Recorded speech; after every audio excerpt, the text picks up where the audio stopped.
name is Jay Sugarman, and I want to welcome you to Museum Open House.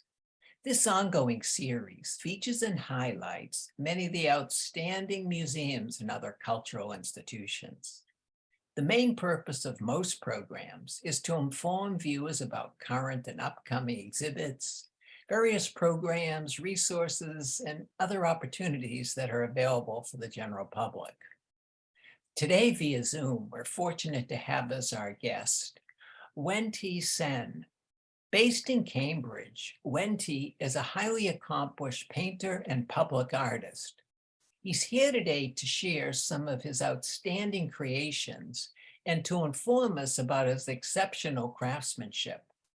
Most notably, Wen-ti will be talking about his Chinese workers' statues project. When completed, there will be 4 life-size bronze statues that will be installed in prominent public places in Boston's Chinatown.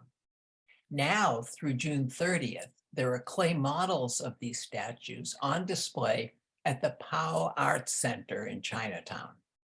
The work is depicted in the statues include a laundryman, a restaurant worker, a garment worker, and a grandmother caring for a child.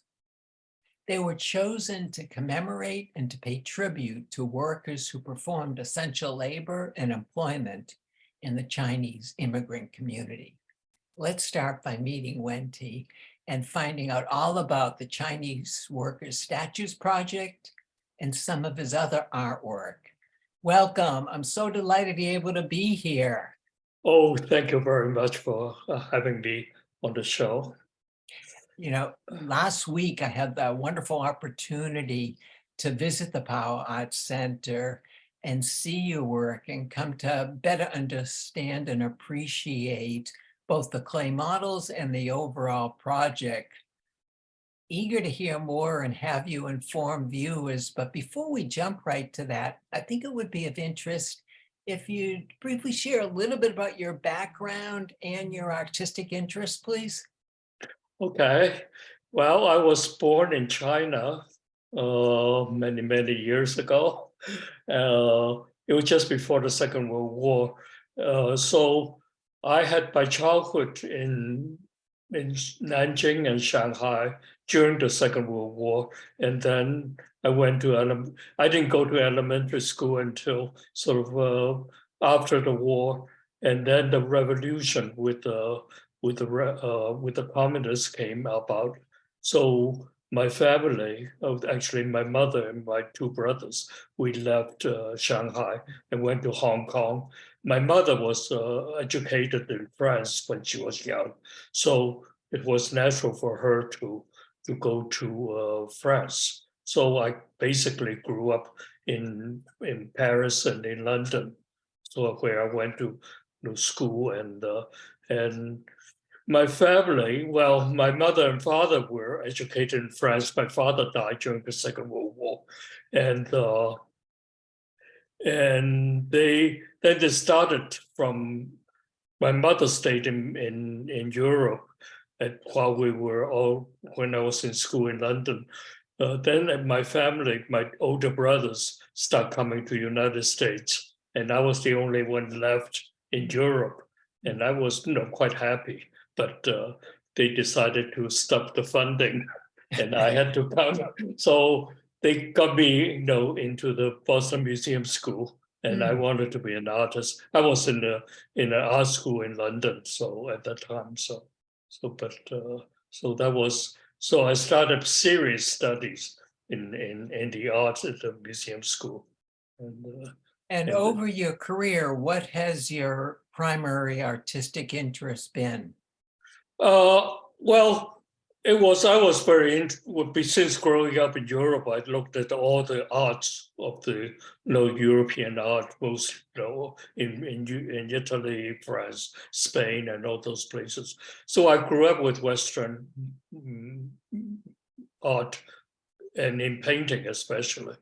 But when I went after graduating from the art school, I went on a 2-year trip to they have a traveling scholarship that I was trying to go to India at the time.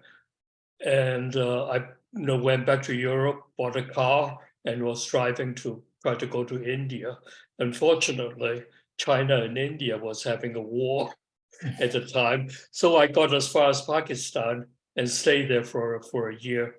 It was during that about 5 years after graduating from art school. I was I was wandering around, looking at art, doing things on my own, but it's not very directed in what I want to do until the 60s when the Vietnam War happened, and that became very focused.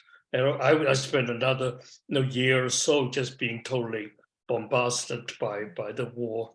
And then I decided to use my skill as an artist to express my feelings. Mhm.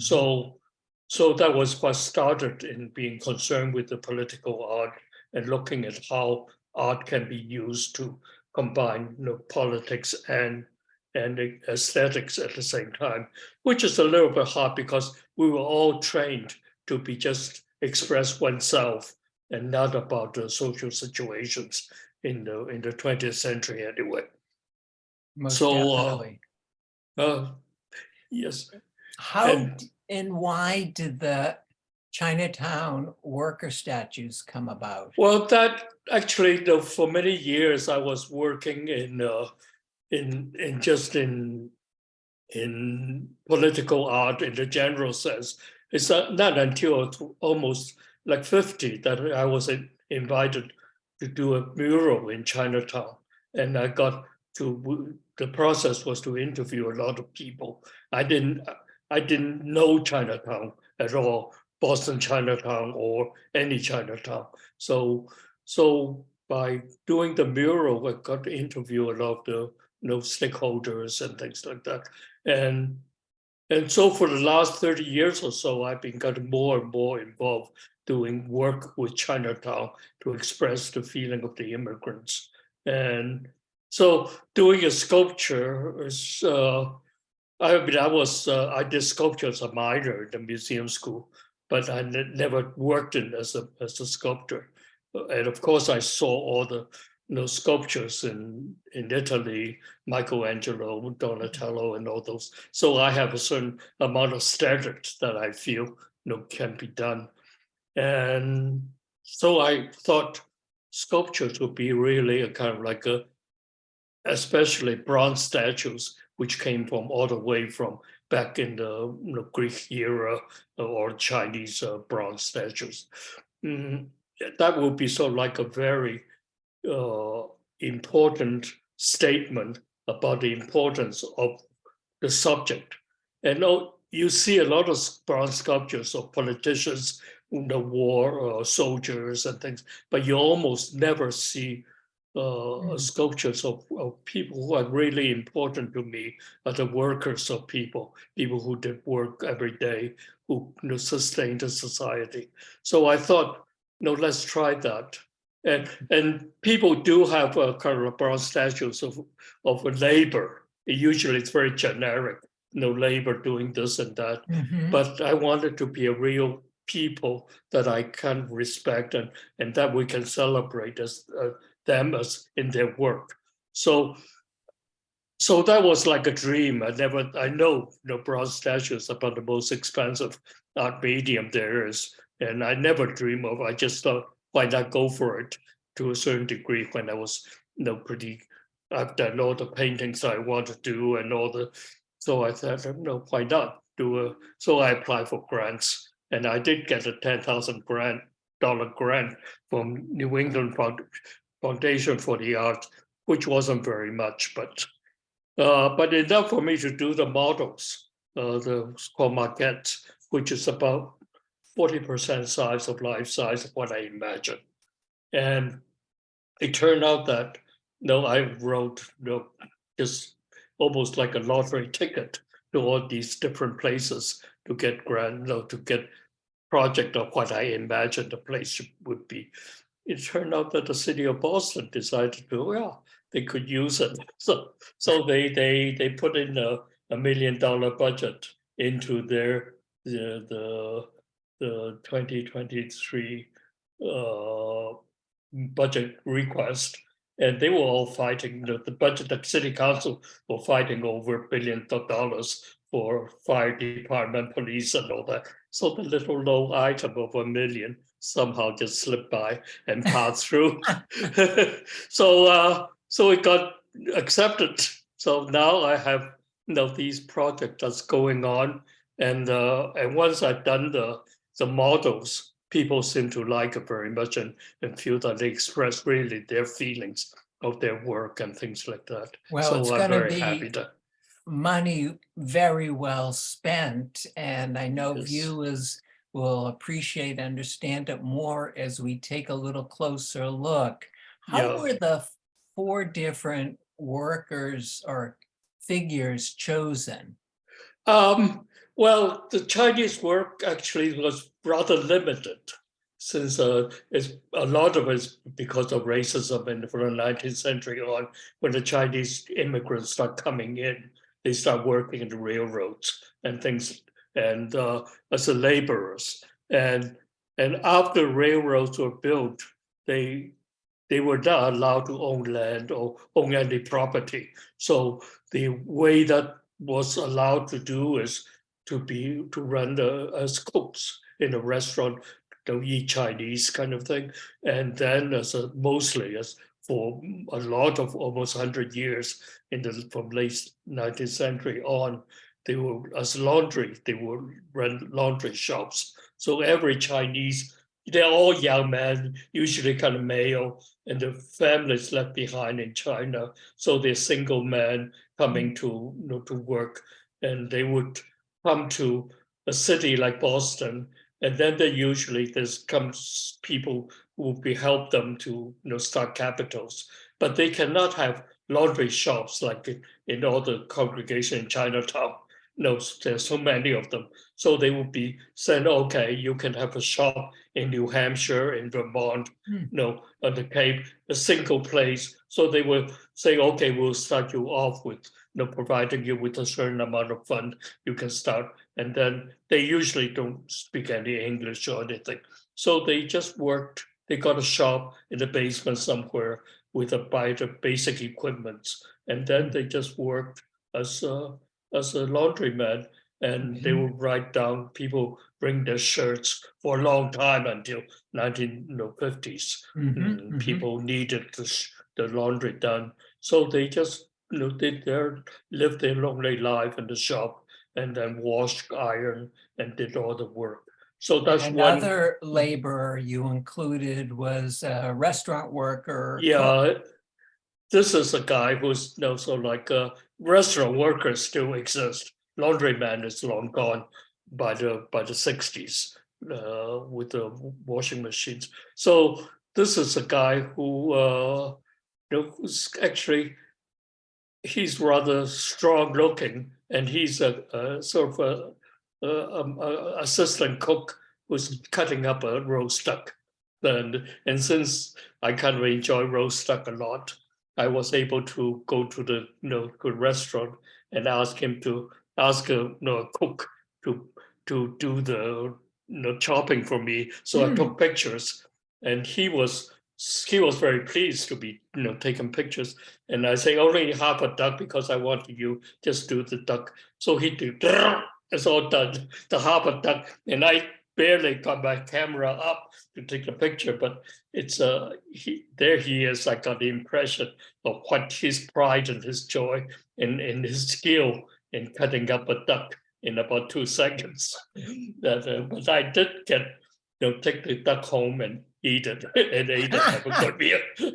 That's great. You made out on both ends. That's yes, fabulous. and I did take a couple of pictures with the duck, and then but I tried to show his skill in that. And then later on in the 60s, the women start coming. Before there was Chinese Exclusion Act until about I think until 1967, before it was eliminated. I mean, it was eliminated during the Second World War, but there's a quota after that of 107, I think, Chinese is allowed to come into as immigrants to the US, which is essentially nothing.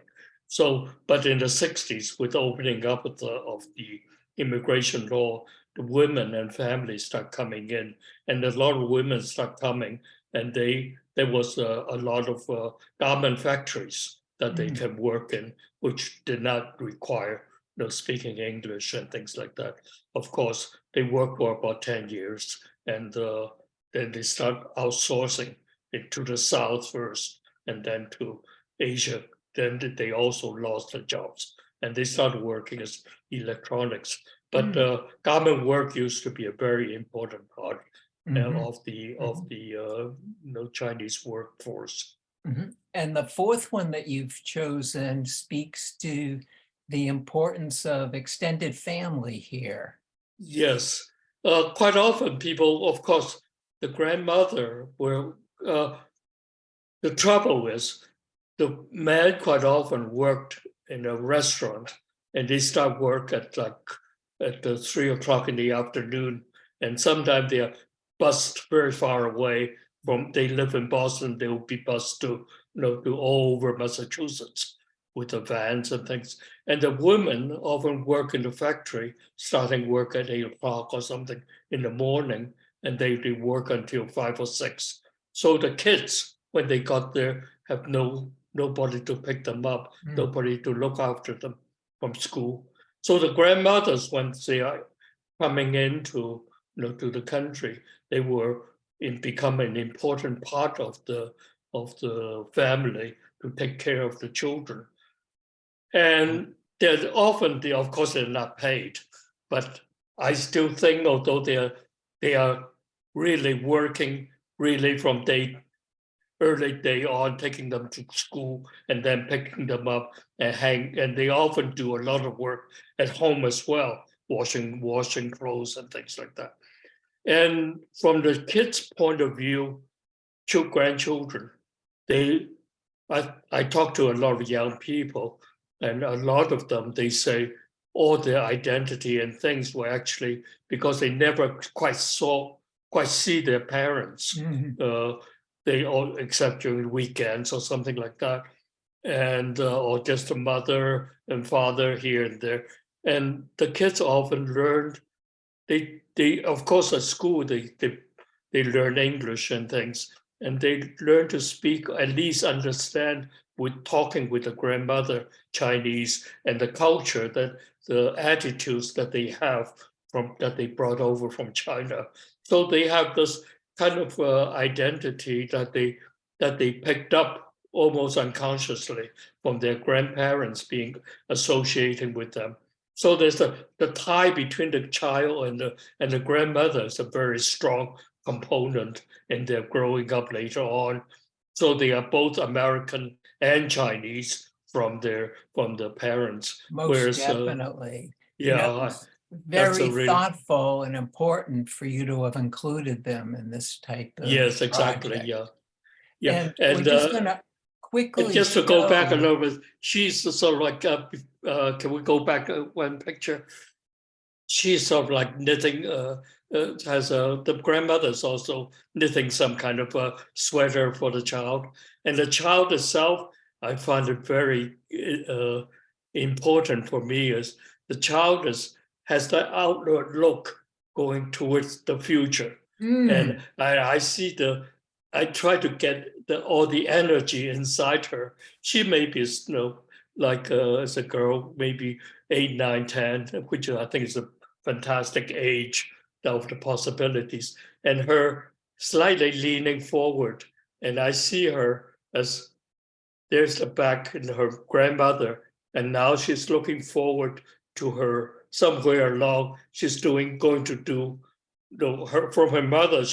For her grandmother, she learns the importance of working hard and doing good in school. And she will be going to college and do the best schools in America, and maybe go to law school. And I see her as a future Supreme Court justice or something that she'll accomplish. And I want to express all that both in her face as well as the grandmother's look between the two of them. I think that's a very kind of like the gesture that she has of kind of moving into the future. Well, you definitely accomplished that, and I really appreciate your additional commentary into your thinking of what these sculptures represent. Even though the life-size ones are still to be made, we're just gonna take a minute to go through your conceptual rendering of Yes. what they might look throughout Chinatown. Here we have Laundryman. It's at the Liberty Tree Plaza at the corner of Washington Street and Boylston Street. This is at the beginning of the Greenway. It's the hook, like so like That's put him great. there, and it's made of bronze, and the rest of it will be granite or stone or something. And this is on the Harrison Ave, The corner garment of Needham worker. Street, the Mhm. garment worker. Yeah. And the last one, which you were just talking about? Yeah, it's the grandmother and the child in front of the Chinatown gate. And so it's all photoshopped together. So it's kind of fun to have, I mean, I didn't quite get permission for the people taking pictures. So it's like pieced together of what they might look like. It definitely gives us a better sense of what the final project will look like. Just very briefly, what's the timeline for getting the actual sculptures? That's rather tricky because the city, we're trying to locate this, to cite them at the right spot. Like actually, there's an art piece underneath this picture, so it can somebody made somebody else's art piece, so we cannot intrude on it. So I think it will take about 1 year to make them into life size, and then about another year to cast them into bronze to have it installed. So I think it'll be done by 2024, 25, something like We that. definitely look forward to it and want to encourage viewers and others to look at the models at the Pao Arts Center before they are off display, but they have until the end of June to enjoy them. Exactly. In the few minutes we have left, just a very brief word about this project here. You entitled Conquered, about immigrant family from Lebanon. Yeah, right. I was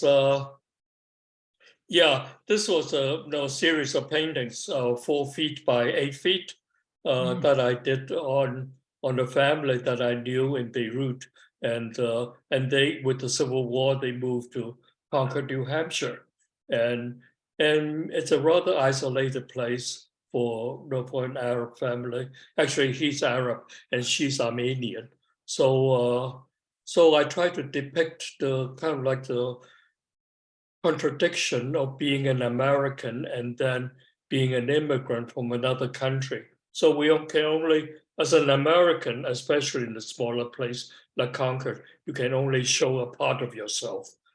So on the one hand, you have this whole history behind you. And so this one is like the two of them are watching the bombing of Baghdad at the beginning of Shock and War on the TV. They're very far away, but very close to them and hot.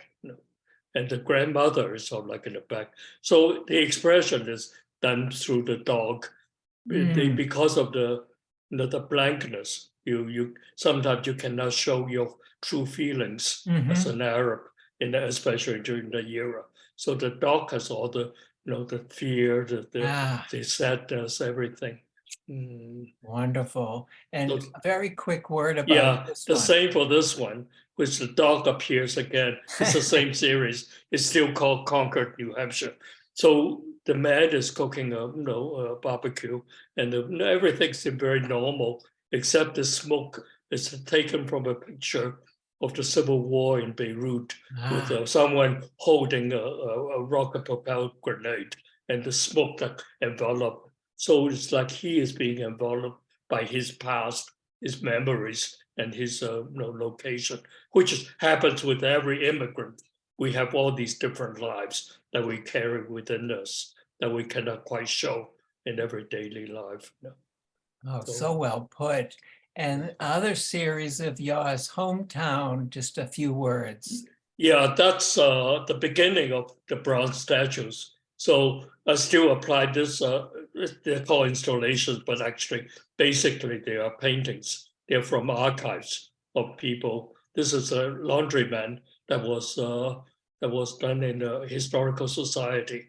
And that I took a picture, the picture is only about this size in the book, and I blew it up large, and then I painted on top of it for a poster size.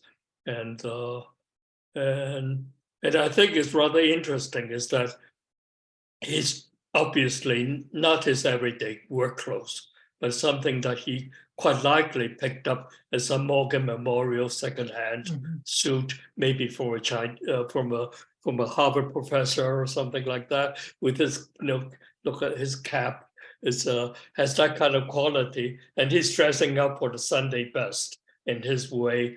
But at the same time, he has the kind of like this gesture. It's kind of like, still very modest and still kind of, and his toes slightly sort of look inward. So it's, And the last one we want to enjoy are the two sisters. Yeah, these are two, it's a photo again from the archive of two sisters who sent, I think the picture taken in China was sent to America for potential looking for mates, husband who will be looking at the pictures. And it's very affecting, I find, is that the husband could be located, the potential future husband could be located maybe in one in Boston, one in California or something. And the two sisters at this point once they got married, with someone they don't know, would be arranged. They would be separated forever with each other.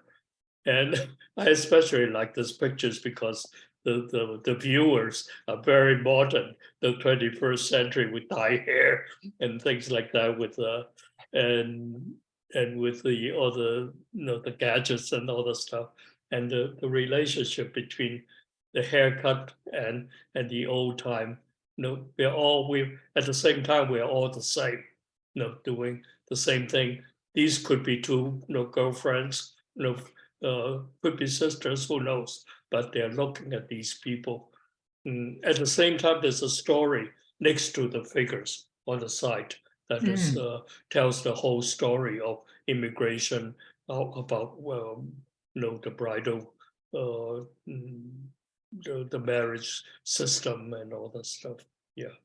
Fascinating. So, so that is sort of the beginning of my idea that maybe I should try the more permanent way of doing the bronze figures and putting into the worker statues in And Chinatown. hearing you explain the various projects, especially the Chinese worker statues, ties in so well and helps clarify your initial thoughts about the value and benefits of public art and how strong it can be discussing various social issues.